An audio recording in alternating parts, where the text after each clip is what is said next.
بابەت دوای چاڵاشەکانی نوێنەراتی حکوومەتی هەرێمی کوردستان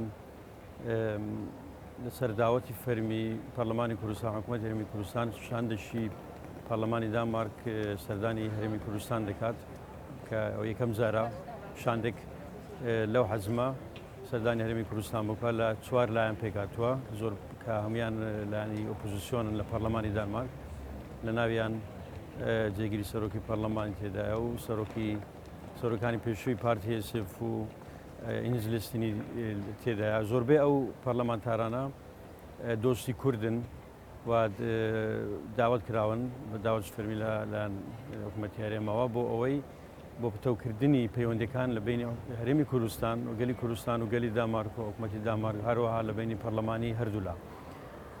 ئەوە یەکەم جارە و پەرلەمانتاران سەردانی هەرێمی کوردستان دەکەن و لە چاڵەشەکانی پێشتریش مەحاولە کرا لەگەڵ لایەنی ڕسمی حکوومەت و لەگەڵ کەرتی تایبەتی وڵاتی دانمارک پەیوەندی دوولایەنە دروست بکرێت لەگەڵ هەرێمی کوردستان و لەگەڵ بەزنسمەنەکانی هەرێمی کوردستان.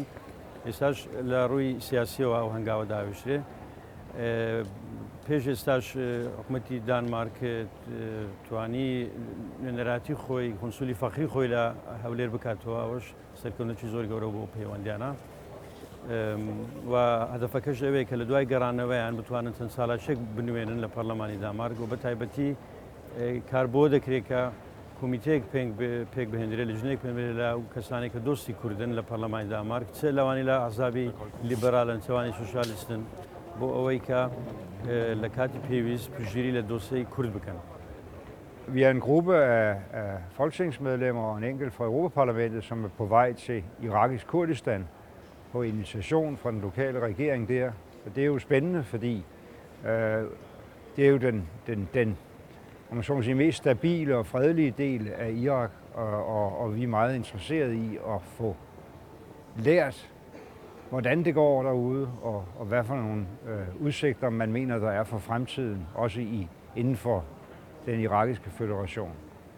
Vi ser meget frem til allerede i morgen at møde præsident Barzani i Erbil, og så vil vi formentlig også komme lidt rundt i området og møde andre repræsentanter og se, hvordan udviklingen foregår. Vi er nu på vej til Kurdistan. Vi er en gruppe fra Enhedslisten og SF og Socialdemokratiet. Og meningen er, at vi skal ned og besøge, dels selvfølgelig se forholdene, og så skal besøge nogle politikere, både fra regeringssiden og oppositionssiden. Og det, som jeg satser på, det er dels at høre noget mere om, hvordan ser de selv på situationen? Hvordan ser de på tendenserne? Hvilke muligheder er der? Det er jo et kolossalt konfliktfyldt område, men i Kurdistan er der jo fred og idyl. Ja, det er der måske ikke. Men det er jo et sted, hvor der er fremskridt at se, og hvor det ser ud som om tingene går i den rigtige retning. Og jeg er selvfølgelig meget spændt på at høre, hvad de har for strategier, og også, hvad kan vi gøre fra dansk side? Er der noget, vi kan bidrage med for at sikre, at der er en stabil politisk udvikling, og et sted, hvor mennesker kan leve i fred og fordragelighed? Vi tager til Erbil for at besøge den kurdiske del af Irak, og vi har glædet os meget til turen. Vi skal møde præsident Barzani blandt andet, parlamentsformanden og forhåbentlig andre gode mennesker, som betyder, at vi kan få bedre indblik i, hvad der sker i det nordlige Irak, i den kurdiske region i Irak, og samtidig med måske også formidle en bedre kontakt mellem Danmark og så Kurdistan. Vi er lidt kritiske overfor, at der ikke har været nogen kontakt indtil nu. Den danske regering har prioriteret ned, og faktisk er der enorme muligheder, både økonomisk, erhvervsmæssigt, men også politisk, i at Danmark får tættere kontakter til Kurdistan og de kurdiske områder. Vi regner med, at vi vil tage nogle initiativer op i Folketinget med henblik på at styrke forbindelserne til Kurdistan. Det er første gang, jeg skal til Kurdistan, og det glæder mig rigtig meget til. Og det er meningen, at vi skal ned og besøge Barzani, men også se til den kurdiske del og komme op i bjergene og snakke med folket. Jeg har jo selv kurdiske rødder, så det bliver en helt anden, meget, meget speciel oplevelse for mig at få lov til at se der, hvor mine rødder stammer fra. Så det glæder mig rigtig meget til. Jeg håber, at jeg får et indblik i, hvordan Kurdistan arbejder, og jeg har hørt rigtig mange positive ting.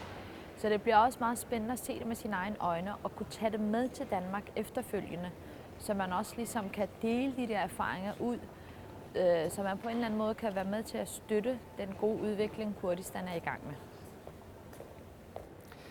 Ja, vi er jo på vej til Erbil i det irakiske Kurdistan, og det er meget spændende at komme der til at se udviklingen.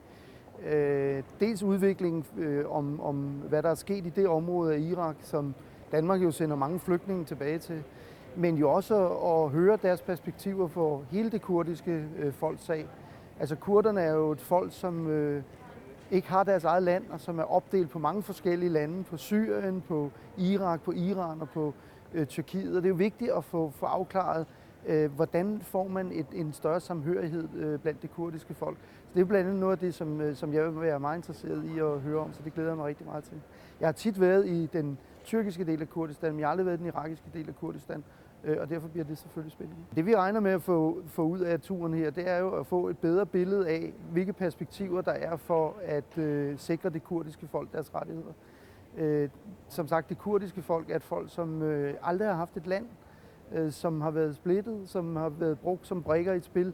Nu er der kommet en kurdisk lokalregering i det nordlige Irak, og det er jo et kæmpe fremskridt. Men der er jo stadigvæk problemer med undertrykkelsen af kurderne i Iran, i Syrien og også i Tyrkiet. Og jeg håber meget, at vi får diskuteret og får nogle perspektiver på, hvordan man kan overkomme den situation.